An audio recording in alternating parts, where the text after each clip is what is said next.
Hi everyone, Sabrina here from Scrappy Tales Crafts, and today I'm going to be showing you a slimline card that I created using this large 6x8 stamp set from Miss Ink Stamps. This one is called Pumpkin Spice Gnomes, and it was a part of her latest release. So I went ahead and stamped out pretty much every image from the stamp set on 110-pound white Nina cardstock. I stamped all of the images out with my Memento Tuxedo black ink. Both the ink and the paper that I'm using are alcohol friendly, so I will color in these images with my Copic markers. The marker caps are on screen, but now that I'm watching the video as I'm doing the voiceover, I noticed that they are blurry. So if you want to see a list of marker cap numbers, you can check out my coordinating blog post or the Miss Ink coordinating blog post to see the exact colors that I used. For the pumpkin house here, I used 4 colors, but for every other image, I just used 3. And then on really small areas, I just used 2 markers. And I do very simplistic coloring. I think this pumpkin would be really cool colored with the flicking technique. I have seen a lot of pumpkins this year colored that way, but personally, I wanted a smooth look, so I am starting with my darkest marker and I'm adding that to the divots or like the individual slices of the pumpkin. And then I go over those dark areas with my second to darkest color and I just extend that color more towards the center of those ridges, but I'm still leaving a white space for my second to lightest color, and then I leave just a little bit of white space here for my lightest color, and I use that lightest color to blend my entire image. So I lost a little bit of contrast here, so I'm going back over those lines with my YR07, which was my darkest marker. And I'm pretty happy with how that turned out because I added the darker marker around the edges of the pumpkin. It makes it look nice and round. So now I'm going to add my brown markers. And the color scheme that I went with was one that I found on Pinterest, which were primarily orange, with the secondary color being like a turquoise, and then the rest being like typical fall warm colors. So that's what I went for. So the main color is going to be orange, and then my accent color is going to be turquoise. So pretty much all of my gnomes have some turquoise in their clothing. And then I did add some more orange pumpkins to kind of fill in the scene.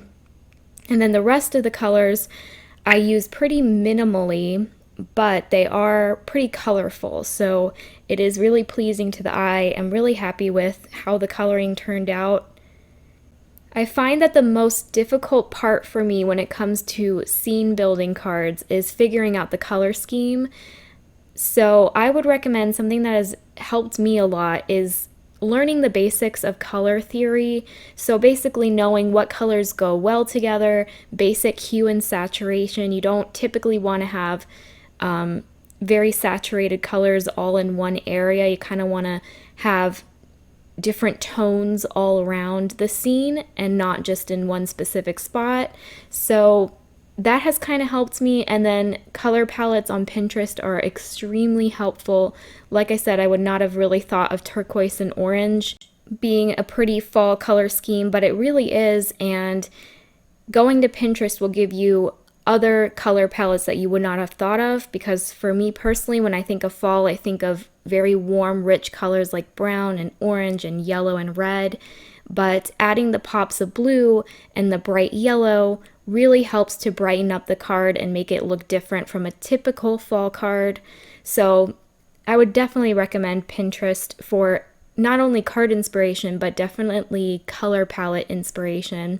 And what I found also helpful is before I even start coloring, I pick out my colors and I limit them. So even though this card does have a lot of colors, I chose the ones that I wanted and I stuck with those. You know, I didn't start pulling in a bunch of different colors randomly. You're going to see the same markers be put on screen several times. So I think in total, I had mostly turquoise, orange, and then a couple neutrals. You can pretty much add neutrals whenever you want because they don't really contrast with any bright colors. And then for my accent colors, which I use sparingly, was green, yellow, and red.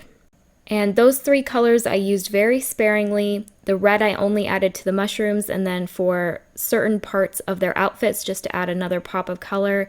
But I did try to focus in on that turquoise and orange, which were my primary and secondary colors.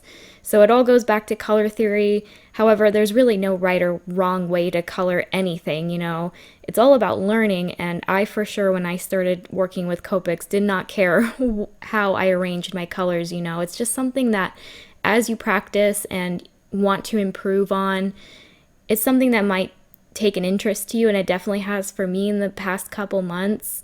And I've been trying to implement what I learned into my card making, and I learned most of my tips that I just mentioned on a Skillshare class, which is a subscription you have to pay for, but there's also really great YouTube videos on basics of color theory, and I follow a lot of illustrators on YouTube, and they also give really great advice about coloring and just coloring with copics in general, because there's about 1,000,001 different ways to color with copics.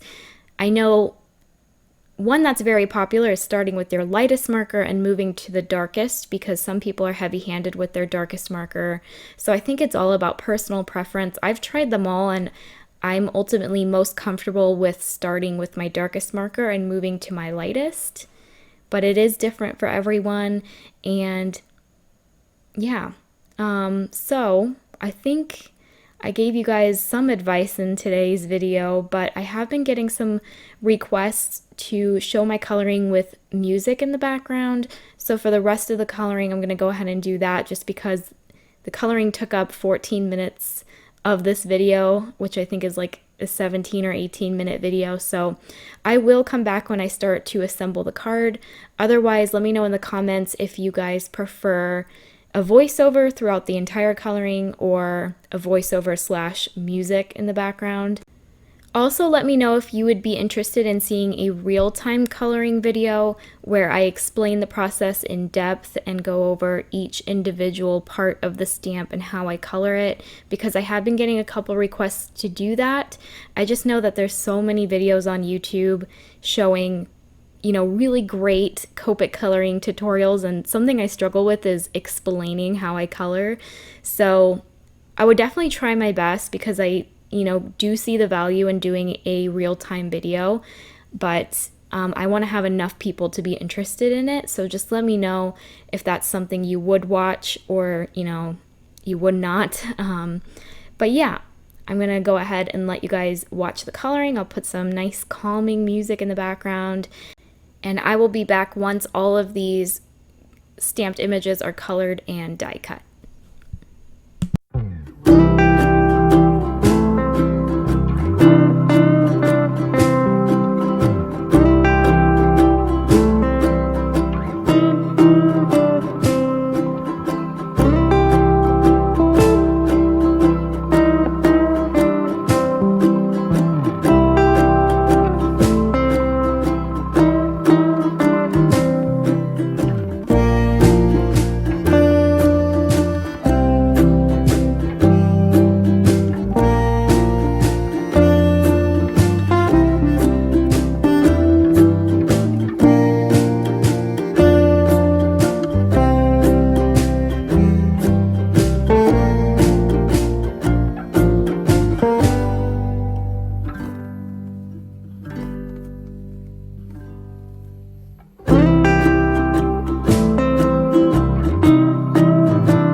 Okay, I'm back and I just realized that the coloring was not that long, but the music kind of just ended perfectly. So I'll step back in here and finish off by saying I added a bunch of white highlights to my images just to help them pop.